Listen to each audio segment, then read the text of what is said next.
Hey, it's JC. Welcome to Urban Knife Guy, where we explore the urban knife style and jungle survival.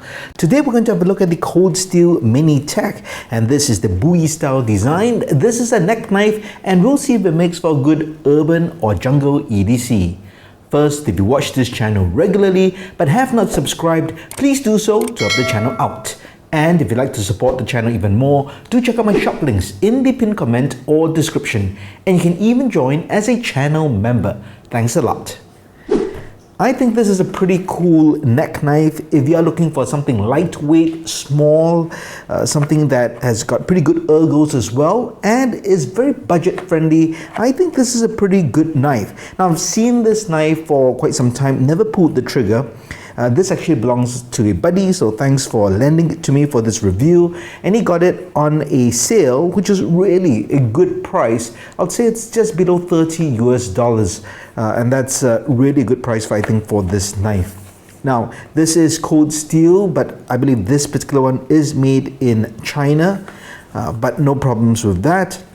In terms of the specs, we've got a blade length of just over 3.5 inches, overall length 3 7/8 inches, handle 3 1/4 inches. Now the steel is 8CR13 MOV, so yes, it is a budget steel, but I think for this size of a knife, it's fine. 2.9 ounces and a blade thickness of 2.5 millimeters. So I think that's all pretty good. Let's open this up and have a look inside.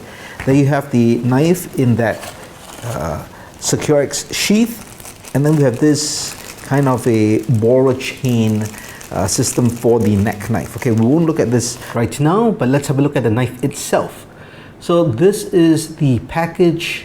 You get the knife in the sheath. This is a plastic sheath. Now it is a secure fit. There is a bit of a rattle, but it will not come out.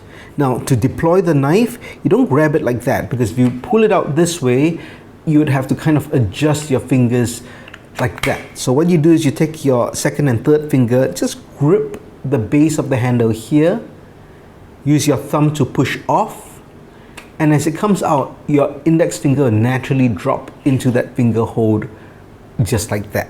And there you have the knife deployed. Nice grip over here. You do have a full 3-finger grip. Your little finger will come over here, but overall that's very secure. After all, it is a small knife. This is the Bowie style design with that clip point, saber grind, secondary bevel, and the blade steel is 8CR13 MOV, stainless steel. Now for a knife of this thickness and this size, I think that's adequate. You might prefer, more premium steel, but I think for what you generally be using for this neck knife, I think personally that's fine. And again, for the price and that budget, this fits those needs in my opinion.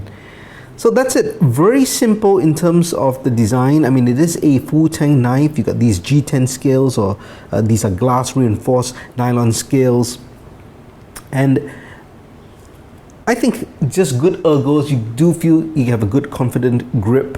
You can choke up to do a bit fine work. You can, I guess, you could rotate to do a draw cut like that. Just reposition your hands. Overall, I think I like the size. Now, one thing, when you have a neck knife like this, you will want to put this around your neck, so that's why they have that bore chain. I do not like the bore chain personally. I like to use paracord, but you can't use regular paracord. It will not fit these holes. These holes are just about 4 mm, maybe just under 4 mm or millimeters in diameter, the internal diameter. So you need paracord like this. So this is 2 millimeter paracord, and that will fit in easily like that. If not, you're going to have a really hard time. Even if you take a regular paracord and take out the strands, it's not going to fit through. That sleeve will not fit through. So just take note if you're going to use that. And if you use a neck knife, and let me bring out another neck knife I have here. This is the Izula 2. This is by Essie. But this is decked out with my survival kit. I won't really talk about this so much. You can check out the video in the link in the card above or the description below. But let's just look at the system I have over here. So I do have that paracord as the necklace. I do have an end stop which has a whistle, but there is this breakaway connector here, and that's very important when you have a neck knife like that. If you go out to the field, you do not want the snagging on a branch, and if you do not have a breakaway, it can be potentially dangerous if it snags on your neck. So always make sure you have a breakaway connector like that, and that would be put on a system like this as well. Let's have a look at the two knives maybe.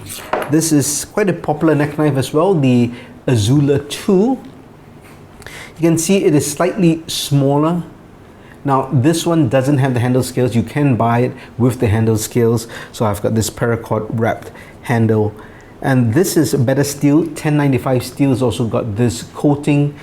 It is also much more expensive, slightly thicker as well. So thicker blade stock, better steel, slightly smaller, and this is one-piece construction without handles, but I believe 2 or 3 times the price of this Mini Tac.